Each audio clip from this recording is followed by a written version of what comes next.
Bueno, para dar comienzo, digamos, no quiero dejar de agradecer a las distintas empresas que nos han apoyado para poder realizar esta jornada.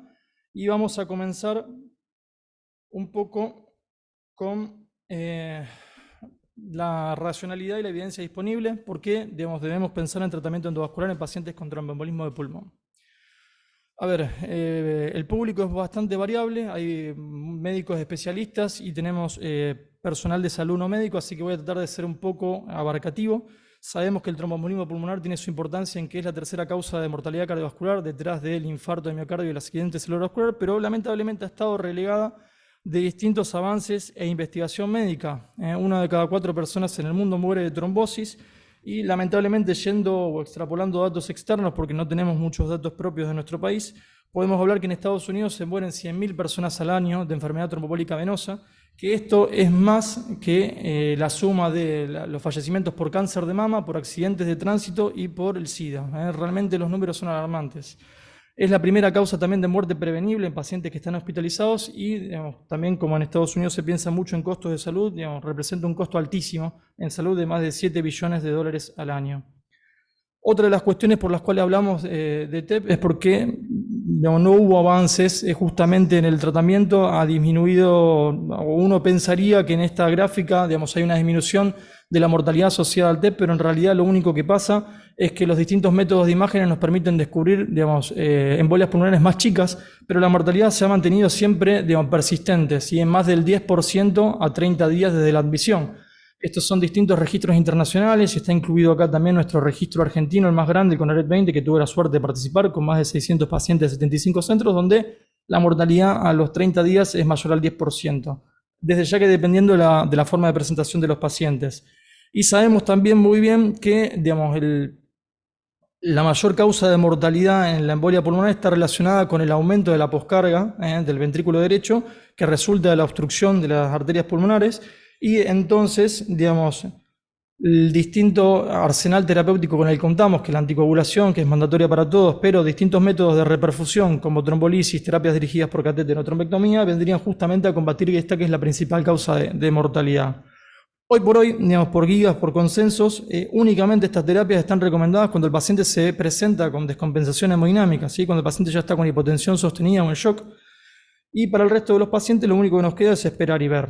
Vamos a tratar de descifrar un poco la evidencia, que sustenta esta terapia, ¿sí? Que yo creo que hoy por hoy está un poco anticuada, ¿sí? Este es el metaanálisis, que le brinda peso, a las distintas guías. Es un metaanálisis publicado ya hace unos años, en el 2015, que incluyó varios estudios de distinto tipo de riesgo de embolia pulmonar y demostró que la infusión de trombolíticos en este escenario disminuye la mortalidad, y sobre todo la mortalidad asociada a la embolia pulmonar, pero este beneficio se diluye y se anula cuando uno excluye los estudios que incorporaron pacientes de TEP de alto riesgo. Y esto también es el motivo por el cual el nivel de recomendación, el nivel de evidencia no es A, no es un alto nivel de evidencia, es B, es más bajo. ¿Por qué? Porque si uno se pone a ver ese metaanálisis y ver qué pacientes están incluidos, puede ver que hay mucha heterogeneidad. Fíjense que los estudios incluidos se originan de la década del 70, hay menos de 1.000 pacientes incluidos en 40 años de estudios de reperfusión del TEP, o sea que esto es una patología que ha quedado muy relegada a los estudios de investigación clínica. Fíjense que también los criterios de severidad evaluados en los distintos estudios son diferentes, son heterogéneos, algunos son anatómicos, otros son, tienen que ver más que nada con los defectos de perfusión, ¿sí? Y hasta nuevos estudios que utilizan la estratificación actual, y también los esquemas terapéuticos que se utilizaron son muy diferentes, con distintos tipos de drogas, distintas formas de administración y demás, o sea que deja un poco que desear, ¿sí? Y esto probablemente sea el motivo por el cual, en la vida real, en los pacientes que se presentan incluso con descompensación hemodinámica, la tasa de uso de terapias de reperfusión es muy baja. Fíjense en los distintos registros internacionales, en España, en Europa, en Estados Unidos, la tasa de reperfusión de vuelta en pacientes en shock cardiogénico es menor al 50%, ¿sí? Globalmente del 40%. Y esto probablemente tenga que ver con varias situaciones. Uno, por ahí la evidencia que no es tan contundente, y sobre todo, por el miedo a la complicación del sangrado. Los distintos metaanálisis y revisiones sistemáticas hablan de un consistente aumento del sangrado mayor de 3 veces más e incluso de sangrado fatal e intracraneal. Y esto puede ser uno de los motivos por el cual esta terapia, digamos, no se utiliza, digamos, como se debería. Si no estamos haciendo terapia de reperfusión en pacientes que se presentan con inestabilidad hemodinámica, ¿qué pasará entonces con el TEP submasivo? A ver, si uno piensa que la poscarga aumentada es la causa y que tenemos distintas herramientas para investigar en este loop cuando empieza a haber alguna complicación, digamos, cuando la dilatación el BD ya está dilatado, que uno lo puede evaluar por ecografía, por tomografía, cuando hay activación neurohormonal o isquemia por distintos biomarcadores, uno esperaría, digamos, que alguna acción en este escenario nos corte la cadena y uno pueda, digamos, mejorar el pronóstico de los pacientes. Creo, digamos, que cuando llegamos a la caída de la presión arterial, digamos, se nos escapó la tortuga, creo que estamos llegando tarde. O por lo menos esa es la racionalidad de los que pensamos en hacer algún tipo de intervención en estos pacientes. Independientemente del método que evalúe el compromiso del ventrículo derecho, ya sea por ecocardiograma, por tomografía, el paciente le va peor, tiene un predictor independiente de mortalidad. Y lo mismo los biomarcadores positivos. En pacientes no seleccionados e incluso en pacientes con estabilidad hemodinámica inicial, la troponina es un factor independiente de peor pronóstico. Entonces, eso fue un poco la racionalidad de algunos estudios que surgieron en el último tiempo. El más grande fue el PEITO, que reunió a más de 1000 pacientes con TEP y disfunción del ventrículo derecho, con injuria miocárdica pero sin hipotensión, y los randomizó en dos grupos, anticoagulación aislada y otra rama de trombolíticos sistémicos, en este caso con tenecteplase. Lo que buscó evaluar en eficacia es un endpoint combinado de muerte a los 7 días o descompensación hemodinámica y de seguridad, sangrado mayor extracranial o ácido hemorrágico. Este estudio demostró ser superior en eficacia, ¿sí? Hubo una disminución del combinado de muerte o descompensación hemodinámica, pero principalmente por menos descompensación hemodinámica, pero fue notable, digamos, el aumento también de complicaciones hemorrágicas. Fíjense, 5 veces más sangrado mayor extracraneal y 12 veces más stroke, principalmente stroke hemorrágico. Y este estudio, a pesar de que por ahí uno pensaba que podía llegar a tener otro resultado, es la mayor evidencia para contraindicar el uso de trombolíticos sistémicos en forma rutinaria para pacientes con TEP submasivo. ¿Sí? Hoy por hoy, en este escenario, lo único que nos queda es monitorear, ver el paciente, evaluarlo de cerca y solo ante descompensación actuar. Pero, digamos, ¿realmente todos los TEP de intermedio alto riesgo son iguales? ¿Vamos a tener que esperar en todos a que la caída de presión arterial para actuar? Y esto voy a tratar de convencerlos de lo contrario con 2 casos clínicos acá en la institución. El primer paciente es una mujer de 70 años que fue derivada de Casilda. El doctor cronolítico, quien siempre está presente, derivó a la paciente por disnea súbita con desaturación, ingresando normotensa, taquicárdica, taquipneica y con desaturación. En los estudios complementarios vemos compromiso del ventrículo derecho con dilatación y función deprimida, hipertensión pulmonar, biomarcadores positivos y una angiotomografía que ahora les voy a mostrar con un marcado compromiso central. ¿Sí? Estas son las imágenes. Fíjense que tenemos imágenes de efecto de relleno, sobre todo a nivel de la arteria pulmonar del lado izquierdo, con algún impacto también en ramas lobares de la arteria pulmonar derecha, inversión de la relación del ventrículo derecho y el ventrículo izquierdo, e incluso reflujo de contraste en la vena cava como marcador también de hipertensión pulmonar. Bien, perdón. Vamos a volver a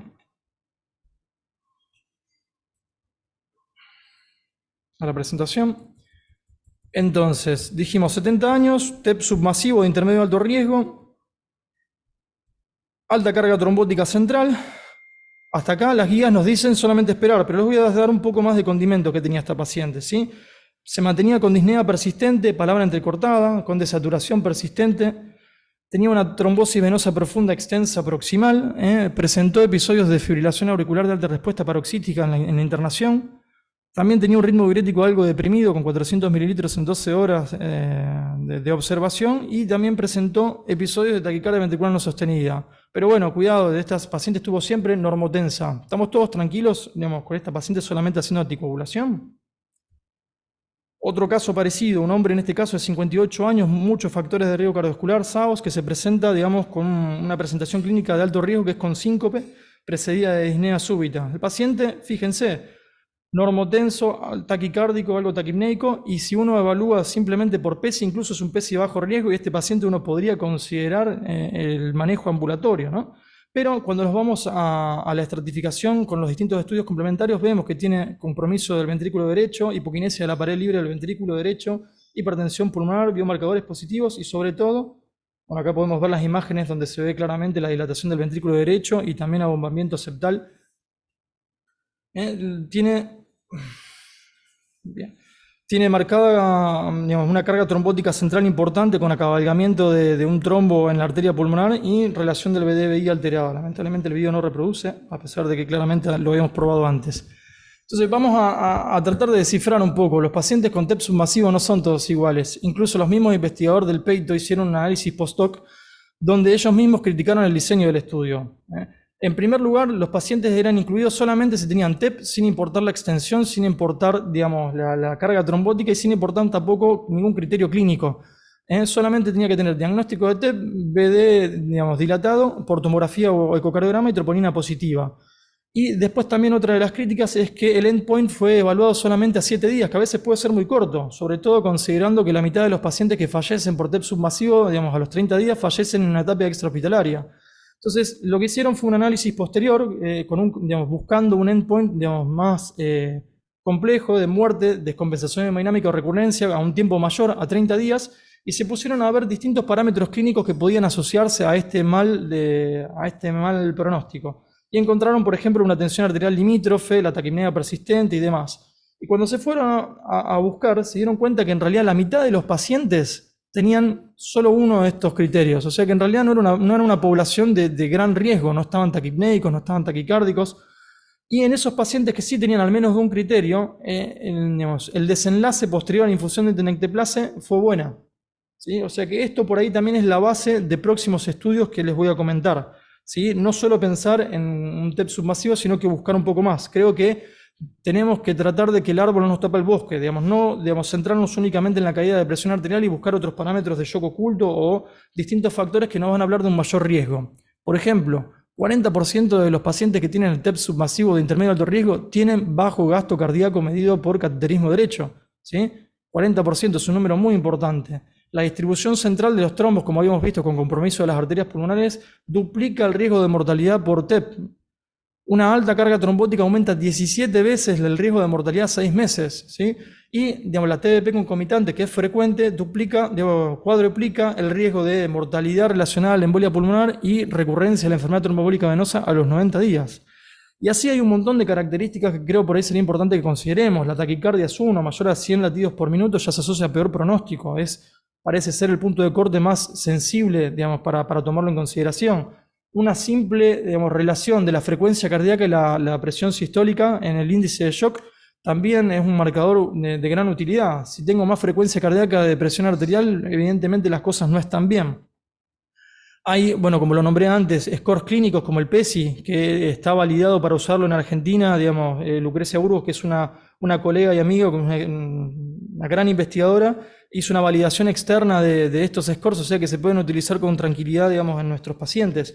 ¿Sí? Hay patrones electrocardiográficos. Este fue un trabajo también que publicamos, donde la presencia de fibrilación auricular, digamos, bloqueo de rama derecha o taquicardia sinusal son también predictores electrocardiográficos independientes de peor pronóstico. O sea, hay un montón de herramientas que uno puede utilizar. Este trabajo, digamos, presentado por Pamela Alarcón, también recibió un reconocimiento en el Congreso Europeo.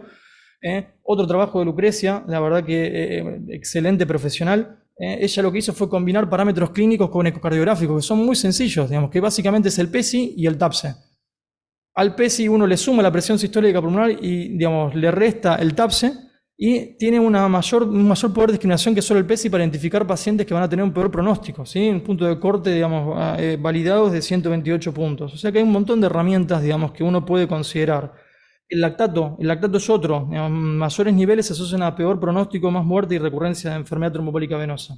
Podría seguir hablándoles de un montón de factores más, pero me parece que escapa un poco al objetivo de la charla. Lo que sí me parece que es importante, y hay distintas sociedades que lo vienen, digamos, hablando ya hace tiempo, es que hay un subgrupo de estos pacientes de moderado riesgo que se presentan con parámetros de shock oculto, donde uno tiene que pesquisarlo, no se tiene que quedar tranquilo mirando simplemente la presión arterial, y en estos casos se podría, digamos, hablar de un beneficio de terapias de reperfusión. Este es una declaración de posición de la Sociedad de Cardiología Francesa, donde ellos hablan de distintos factores que pueden, digamos, favorecer una reperfusión, que son los que hablamos antes, y le suman también la edad del paciente o la expectativa de vida a considerar, el riesgo de sangrado, todas cuestiones que uno debe incluir en la toma de decisiones, ¿sí? Y como vemos, hoy tenemos dos métodos que por ahí tienen sus debilidades. La anticoagulación aislada, que a veces puede ser no suficiente, y la trombolisis sistémica, que tiene un alto riesgo de sangrado, del 10 al 20% de sangrado mayor y del 1,5 al 3% de sangrado intracraneal.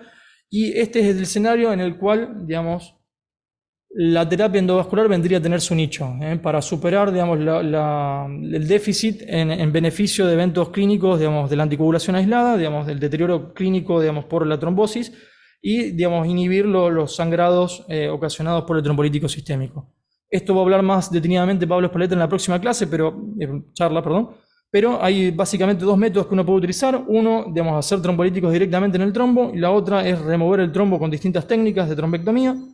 La racionalidad en pensar en trombolisis por catéter es, si uno infunde el trombolítico por vena, la circulación pulmonar se va a dirigir específicamente a los lugares donde haya, digamos, donde no haya trombo, donde, digamos, el flujo esté permeable, y entonces la llegada del trombolítico a este sector por ahí va a ser menor.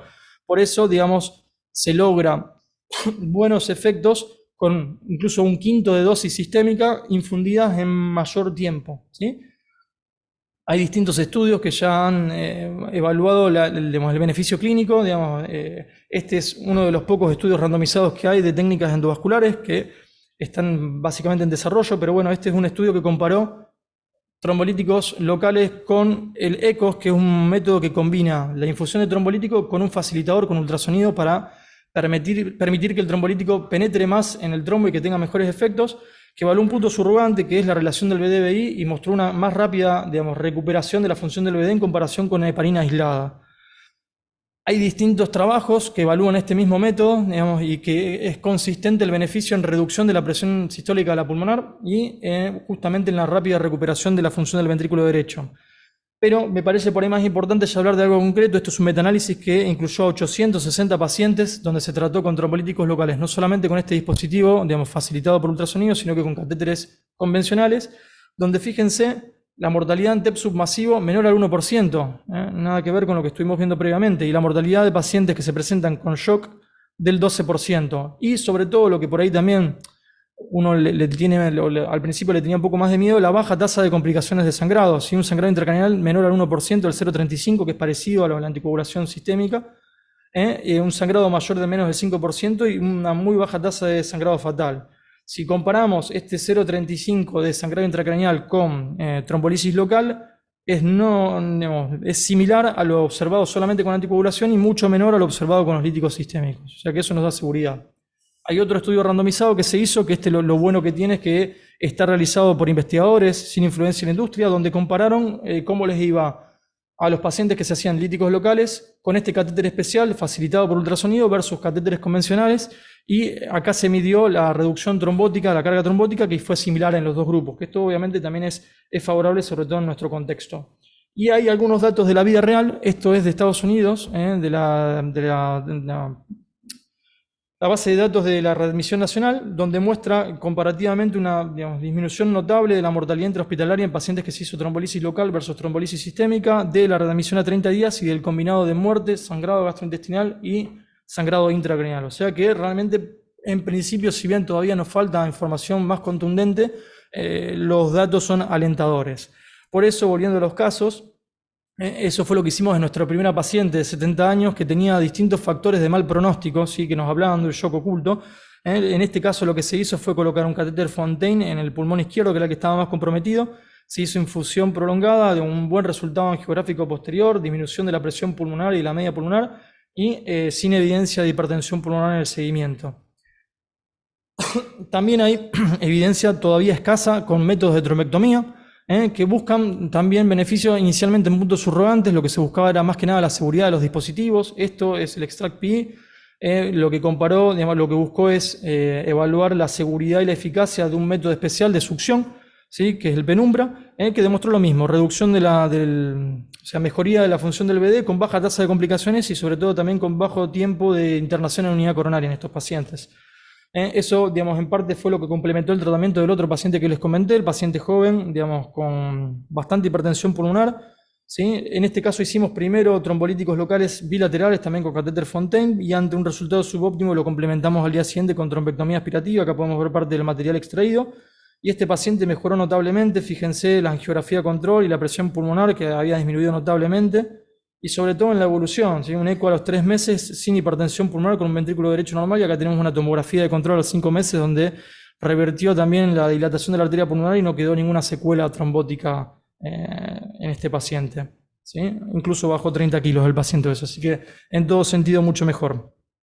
Hay otro dispositivo que está dando mucho que hablar, que es un catéter de tromboaspiración que combina aspiración y remoción mecánica, que fíjense, uno de los registros más grandes, 800 pacientes, 50 centros de Estados Unidos, 90% de intermedio alto riesgo, pero también incluyó pacientes en descompensación hemodinámica. Este sirvió para demostrar la seguridad de este método, ¿sí? Con poco tiempo de internación y pocas complicaciones, y lo que es mejor todavía, una mortalidad intrahospitalaria bajísima, menor al 1%, incluyendo pacientes de alto riesgo, ¿sí? Con descompensación hemodinámica. Y, digamos, publicado ahora recientemente en el ACC, el trabajo más grande de intervencionismo endovascular en pacientes con shock, que es el FLAME, que fue un estudio que tiene sus limitaciones metodológicas, no fue randomizado, pero la elección del tratamiento estaba dejada a criterio del operador.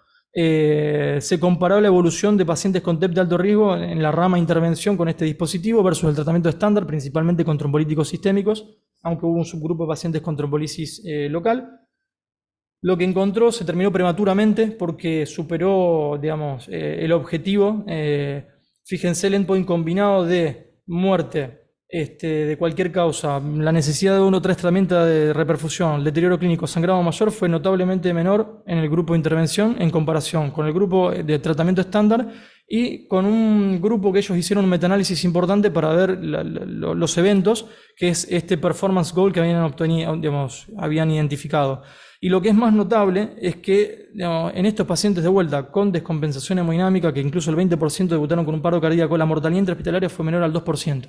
O sea que en esta rama de intervención endovascular la mortalidad bajó un 90% en comparación con la rama paralela de tratamiento estándar y con lo reportado en la bibliografía, digamos, de mortalidad del 30%. O sea que es realmente emocionante, digamos. Si bien de vuelta tiene sus limitaciones metodológicas, en principio es muy alentador. Como conclusiones de esta primera charla, creo que el TEP es una patología largamente relegada con alta morbimortalidad, que no se ha modificado lamentablemente en las últimas décadas. El tratamiento de reperfusión nadie lo pone en discusión, es indispensable en pacientes que se presentan con inestabilidad hemodinámica, pero en pacientes que están con TEP submasivo la presión arterial no debería tomarse como parámetro único y uno debería, digamos, buscar las distintas variables que vemos, y creo, digamos, firmemente que el tratamiento percutáneo ha surgido como una solución para contrarrestar las debilidades de la anticoagulación aislada y los trombolíticos sistémicos. Esto, digamos, es también una apreciación personal y cómo estamos manejándonos acá en el hospital de las recomendaciones de ayer a lo que hoy estamos manejándonos. Hoy en los pacientes de alto riesgo la primera línea de tratamiento es verdad que siguen siendo los trombolíticos sistémicos, pero en alto riesgo de sangrado o contraindicación de trombolíticos sistémicos, justamente el tratamiento endovascular es nuestra primera línea, y en el TEP de intermedio de alto riesgo lo que hacemos es tratamiento endovascular de primera línea cuando después de discusión multidisciplinaria encontramos predictores de mal pronóstico que, digamos, a nuestro criterio necesitan de una intervención mayor. Creo que igual en los próximos años vamos a tener novedades. Hay distintos estudios que están en desarrollo. Este es muy interesante, que va a tener el poder suficiente para evaluar un punto duro que es mortalidad relacionada al TEP, ¿sí? Y, digamos, que incluye no solamente pacientes con TEP submasivo, sino que tengan criterios clínicos de peor pronóstico. Tienen que estar taquicárdicos o con la tensión limítrofe, menos de 110, o taquipnéicos o con desaturación persistente. O sea que realmente me parece que va a tener resultados que van a ser muy importantes. Hay otro estudio que es interesante, es que está iniciado por investigadores, donde va a comparar cualquier método de endovascular, ya sea líticos locales o trombectomía, versus anticoagulación en pacientes con TEP submasivo. Hay también algo de pelea en los distintos métodos de tratamiento endovascular. Este es un estudio, digamos, de Peerless, que va a estar financiado por una industria que tiene un catéter de tromboaspiración, que es el que yo le mostré, que lo va a comparar con la terapia local dirigida por catéter, va a ser muy interesante también. Y hay distintos otros estudios que se van a sumar al baile, ¿sí? Con los distintos métodos de tromboaspiración, como es el Penumbra y el AlphaVac de AngioDynamics. Así que me parece que vamos a tener mucho de qué hablar en los próximos años. Así que no los quiero aburrir más, vamos a pasar a la discusión. Habilito ahora a los panelistas si quieren hacer preguntas o comentarios, ¿no?, de esto.